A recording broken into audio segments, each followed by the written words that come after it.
Hello friends. कैसे हो आप लोग? मैं उम्मीद करता हूँ बढ़िया होंगे, मस्त होंगे, स्वस्थ होंगे। आपकी पढ़ाई बढ़िया चल रही होगी। ईबीएस का हम 4 नंबर सेट करने जा रहे हैं। हम 3 नंबर कर चुके हैं। ठीक है, तो चलो फिर स्टार्ट करते हैं। Practice set number 4। ठीक, पहला क्वेश्चन देखो क्या है। निम्नलिखित भारतीय राज्यों में से किस राज्य की कोई सीमा समुद्री सीमा नहीं है? मतलब राज्य की कोई समुद्री सीमा नहीं, मतलब समुद्र से लगता ही नहीं है। तो वो कौन सा राज्य है? तो देखो, गुजरात सबसे लंबी और है उसकी समुद्र सीमा। ठीक है, गोवा लगती है, महाराष्ट्र लगती है। तो आंसर क्या है? राजस्थान। राजस्थान की नहीं लगती है। ठीक है, तो यहाँ पे राइट आंसर क्या है आपका? राजस्थान। ठीक, समझ में आया? अगला क्वेश्चन देखो। किस नदी के प्रदूषण स्तर की माप की जा सकती है? मतलब किसी नदी के प्रदूषण स्तर की माप जो है ना, कैसे की जा सकती है? तो इसका जो राइट आंसर है वो सी है। मतलब सी में क्या लिखा है? बीओडी। और बीओडी का फुल फॉर्म क्या होता है? बायोलॉजिकल ऑक्सीजन डिमांड होता है। मतलब जहाँ पे ऑक्सीजन की मात्रा पूरी हो। ठीक है, तो यहाँ पे राइट आंसर क्या हो जाएगा आपका? सी ऑप्शन राइट आंसर हो जाएगा। ठीक, अगले क्वेश्चन पे आओ। वायरस संक्रमण से होने वाला रोग है। वायरस से होने वाला कौन सा रोग है भाई? ठीक है, देखो, टाइफाइड ये वायरस से नहीं होता है, बैक्टीरिया से होता है।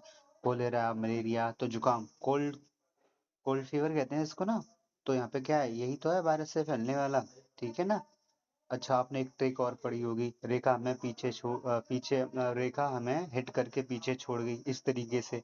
यानी रेबीज है, खसरा है, हर्पेस है, मेनिनजाइटिस है, हेपेटाइटिस है, डेंगू है, गलगंड जिसको कहते हैं, या गलसोन भी कहते हैं, इन्फ्लुएंजा है, छोटी माता, चेचक एडिस है, पोलियो, ये सारे के सारे रोग जो है ना, वायरस से फैलने वाले हैं। तो यहाँ पे राइट आंसर क्या होगा? सी, मतलब क्या है? जुकाम। ठीक है, तो राइट आंसर हो जाएगा तुम्हारा जुकाम। ठीक, सी ऑप्शन। भारत में कृषि को प्रभावित करने वाला मौसम का सबसे महत्वपूर्ण तत्व को क्या है? सबसे महत्वपूर्ण तत्व क्या है? तो यहाँ पर आंसर क्या बनेगा? तो यहाँ जो राइट आंसर है इसका, वो वृष्टि है, मतलब वर्षा। ठीक है, ये डी ऑप्शन। नेक्स्ट क्वेश्चन क्या है? वायुमंडल की सबसे ठंडी परत कौन सी है? ठंडी परत पूछा है, सबसे ठंडी परत क्या है? तो यहाँ पे जो मध्य मंडल होता है वो सबसे ठंडी परत होती है। यहाँ पर जो है ये 50 से 80 किलोमीटर के मध्य में पाया जाता है। ठीक है, यहाँ पे उल्का उल्का उल्काओं से हमें ये उल्काओं से बचाता है। ठीक है, तो यहाँ पे जो राइट आंसर है वो बी ऑप्शन है, मध्य मंडल। ठीक, अगले क्वेश्चन पे आओ। निम्नलिखित में से कौन सी एक ग्रीन हाउस गैस है? Greenhouse gas. तो देखो, sulphur dioxide, oxygen, argon, methane. तो मीथेन है ना यहाँ पे। ठीक है, समझ में आया कि नहीं? मीथेन है। ग्रीन हाउस प्रभाव पूछा है। ठीक है, तो वैसे देखो यहाँ पे ग्रीन हाउस गैस जलवायु में परिवर्तन, भूमंडलीय ऊष्माकरण के लिए उत्तरदायी होती है। कौन कौन सी ग्रीन हाउस होती हैं? तो इसको ट्रिक से याद कर सकते हो। ओ काका मीना जल गई, इस तरीके से। ओ काका मीना जल गई। ओ से ऑक्सीजन हो जाए, ओजोन हो जाएगा। काका काका से आपका CFC हो जाएगा और CO2 भी हो जाएगा। और मीना से मीथेन हो जाएगा, CH4। और ना से हो जाएगा नाइट्रोजन ऑक्साइड, N2O। और जलवाष्प जल हुई। तो यहाँ पे देखो, यहाँ पे जो है ना, ये पूछा जाना चाहिए कौन सी ग्रीन हाउस। सल्फर डाइऑक्साइड तो है नहीं है। ठीक है, ऑक्सीजन भी नहीं है। और मीथेन मीथेन तो है। और आर्गन। इस क्वेश्चन को अभी रोको जरा, समझ में नहीं आ रहा है यहाँ पे आंसर क्या होना चाहिए। मीथेन तो होती है यहाँ पे। अच्छा, मीथेन तो होती है, बट वहाँ मेथेन लिखा है। ठीक है, एथेन, मेथेन, प्रोपेन, इस तरीके से। तो यहाँ पे जो राइट आंसर है ना वो सी है, नॉट डाउट। ठीक है, राइट आंसर क्या है? सी, ऑर्गन। नेक्स्ट क्वेश्चन देखो क्या है। भारत में प्रोजेक्ट टाइगर की शुरुआत कब की? बहुत इंपॉर्टेंट क्वेश्चन है। प्रोजेक्ट टाइगर की शुरुआत के 1973 में की गई है। तो राइट आंसर क्या हो जाएगा? 1973। पृथ्वी तल पर उस काल्पनिक रेखा को क्या कहते हैं जो 180 मेरिडियम यामोत्तर पर खींची गई है? तो आप सभी लोग इसको जानते होंगे। अगर नहीं जानते हैं तो मैं बता देता हूँ। इसका जो राइट आंसर है वो अंतर्राष्ट्रीय तिथि रेखा कहते हैं उसको, जिससे हम अंतरराष्ट्रीय तिथि रेखा कहते हैं, ठीक है, जो ग्रीनविच से होकर निकली है। निम्नलिखित में से किस राज्य में गोल्फ ऑफ मन्नार मैरीन राष्ट्रीय पार्क स्थित है? गोल ऑफ मन्नार तो मैरीन जो है ये तमिलनाडु में है, तो राइट आंसर क्या आएगा आपका? बी ऑप्शन हो जाएगा राइट आंसर। ठीक है, समझ में आ रहा है ना? अच्छा, पीछे वाले क्वेश्चन में मैंने अभी ये बोल दिया था गलती से या भूल से कि ग्रीनविच जिससे निकलती है वो 0 डिग्री होती है, ठीक है, और ये 180 है, तो यहाँ पर जो राइट आंसर होगा वो अंतरराष्ट्रीय तिथि रेखा ही है, ठीक है, लेकिन ग्रीनविच से नहीं निकलती, मतलब इंग्लैंड से नहीं निकलती है ये, ठीक है, याद रखना है इसको। जनगणना 2011 के अनुसार भारत में जो लिंगानुपात है वो 940,000 लोगों पे है, ठीक है, तो राइट आंसर क्या हो जाएगा आपका यहाँ पे? ए ऑप्शन राइट आंसर हो जाएगा, ठीक, ए ऑप्शन। निम्नलिखित में से किस एक प्राणी को किसान का मित्र कहा जाता है? केंचुआ को बोलते हैं, चींटी, मधुमक्खी, तितली, तो राइट आंसर क्या है यहाँ पे? केंचुआ। पर्यावरण को बचाने के लिए चिपको आंदोलन से कौन सा राज्य जुड़ा है? तो आपने ये सुना होगा, पढ़ा होगा, यहाँ पे क्या है? उत्तराखंड राइट आंसर है, ठीक है, चिपको आंदोलन वहीं पे चलाया गया सुंदरलाल बहुगुणा द्वारा, ठीक है। सॉरी। तो यहाँ जो राइट आंसर होगा वो क्या होगा? उत्तराखंड होगा, ठीक है, तो उत्तराखंड पे टिक लगाएं, आगे बढ़ो जरा। जीवों के व्यवहार का अध्ययन किया जाता है, जीवों के व्यवहार के अध्ययन को क्या बोलते हैं? तो उसको बोलते हैं एथोलॉजी, ठीक है, एथोलॉजी यानी कि सी ऑप्शन, ठीक है। समुद्री शैवाल किसका महत्वपूर्ण स्रोत है? तो वो आयोडीन का है, हम उससे आयोडीन प्राप्त करते हैं, नमक प्राप्त करते हैं, ठीक है, नो डाउट सबको पता ही होगा कि समुद्री शैवाल आयोडीन के स्रोत हैं। शैवाल एक जलीय पौधा होता है जो समुद्र में होता है, और कुछ शैवाल कवकों के साथ मिलकर सहवास करते हैं जिन्हें लाइकेन भी कहते हैं। और फियोलाइट भूरे शैवाल से आयोडीन प्राप्त किया था, ये एक बार क्वेश्चन आया है कि आयोडीन किससे प्राप्त किया था, तो भूरे शैवाल से या फियोलाइट से, ठीक, फाइटा फियोफाइटा से या फिर भूरे शैवाल से, ठीक है। सैक मतलब लाइकेन, लाइकेन क्या है? तो लाइकेन जो है एक सहजीवी है जो दूसरे जीवों पर क्या रहता है?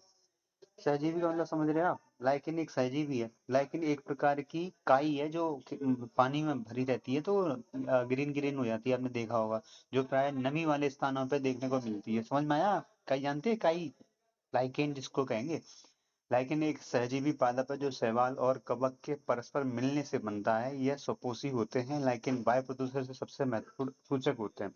अगर समझ लो कहीं पर वायु प्रदूषण रहता है, वायु प्रदूषण अगर है तो वो ग्रीन नहीं होगा, उसका कलर चेंज हो जाएगा, तो वो बहुत मतलब पर्यावरण के सूचक होते हैं, इंडिकेटर होते हैं, ठीक है।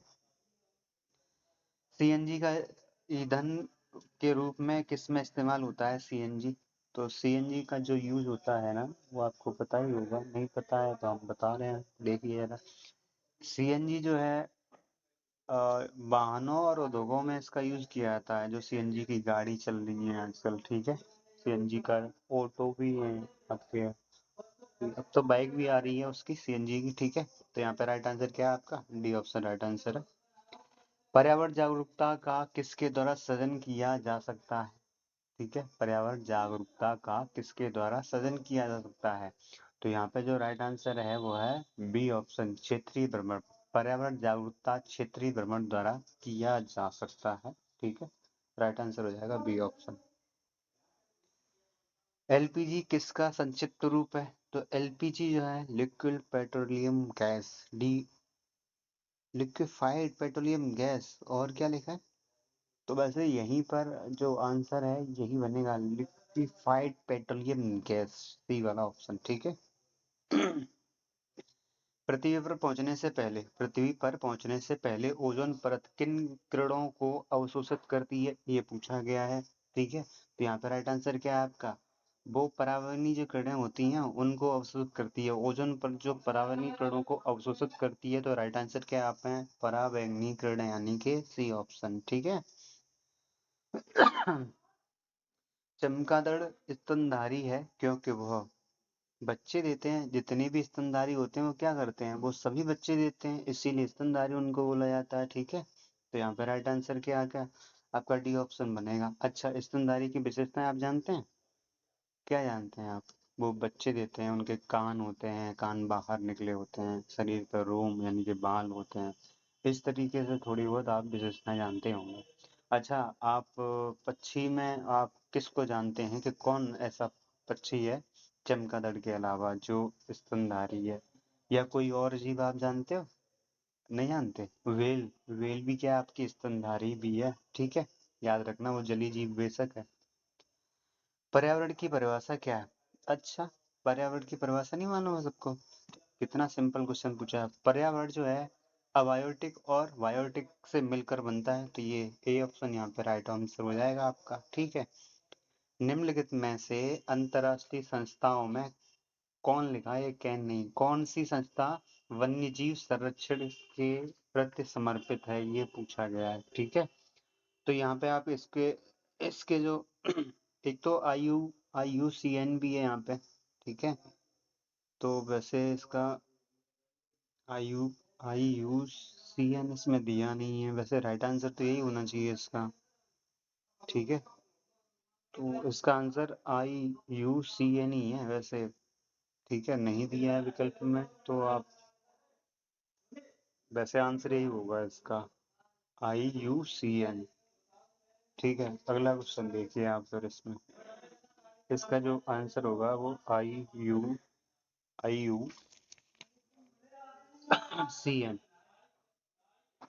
ये इसका आंसर होगा, ठीक है। कृत्रिम वर्षा के लिए मेघ बीजन के लिए प्रयुक्त रसायन है, मतलब कृत्रिम वर्षा किससे की जाती है ये पूछा गया है, ठीक है ना। तो कृत्रिम वर्षा जो की जाती है वो आपका है सी आंसर, सिल्वर आयोडाइड से की जाती है।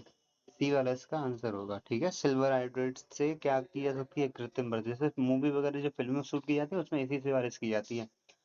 बायोडीजल तैयार किया जाता है जट्रोफा, जट्रोफा एक पौधा है जिससे क्या बायोडीजल प्राप्त किया जाता है, ठीक है। विश्व ओजोन दिवस सबको पता है क्या है? विश्व ओजोन दिवस कब मनाया जाता है? तो 16 सितंबर को मनाया जाता है, राइट आंसर होगा आपका 16 सितंबर, ठीक है। सिल्वी कल्चर किससे रिलेटिव है? तो वो सिल्क से ही रिलेटिव है, यहाँ पे जो आंसर बनेगा इसका सिल्क बनेगा, ठीक है। अगला क्वेश्चन क्या है? धूमकेतु, और बहुत इंपॉर्टेंट क्वेश्चन है, बार बार आता रहता है। धूमकेतु कहाँ की जाती है? तो आपका जो पूर्वी उत्तर भारत है, पूर्व उत्तर भारत जो है, यहाँ पे सेवन सिस्टर में से कोई सा स्टेट दिया? तो देखो मेघालय दिया है, तो वही इसका आंसर हो जाएगा, ठीक है। निम्नलिखित में से कौन द्वितीय श्रेणी का उपभोक्ता है? ये टाइपिंग में मिस्टेक हो गया, टाइपिस्ट ने टाइपिंग में गड़बड़ी कर ली है, कोई बात नहीं। निम्नलिखित में कौन द्वितीय श्रेणी का उपभोक्ता है? तो कौन है जो द्वितीय श्रेणी का है? तो यहाँ पे देखो, बकरी ये प्रथम उपभोक्ता है, शेर ये तो लास्ट में है, सांप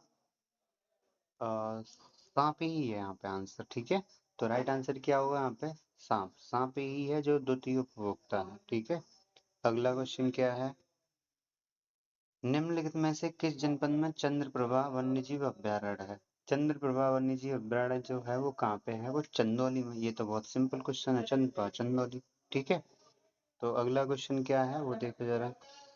कीटनाशक के अत्यधिक इस्तेमाल से होगा, कीटनाशक से ज्यादा, कीटनाशक अगर हम खेती में यूज करते हैं और ज्यादा, तो वहाँ पे क्या होगा? जल प्रदूषण ही तो होगा। तो यहाँ पे जैसे अगर अपन लोगों ने खेतों में हमने दवा लगा रखी है और फिर जो बारिश हो जाए तो उसमें क्या है, पानी में क्या घुल जाएगा? जल प्रदूषण हो जाएगा कि नहीं हो जाएगा? तो जीवों के लिए प्रॉब्लम होगी, जो जलीय जीव होंगे उनके लिए।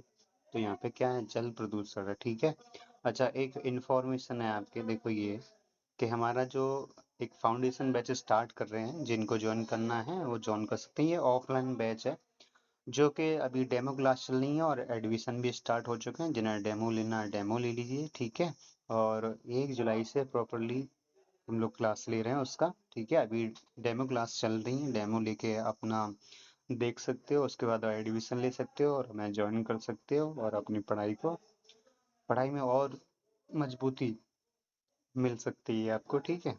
और यही इन्फॉर्मेशन आपको देनी थी, ठीक है। Thank you.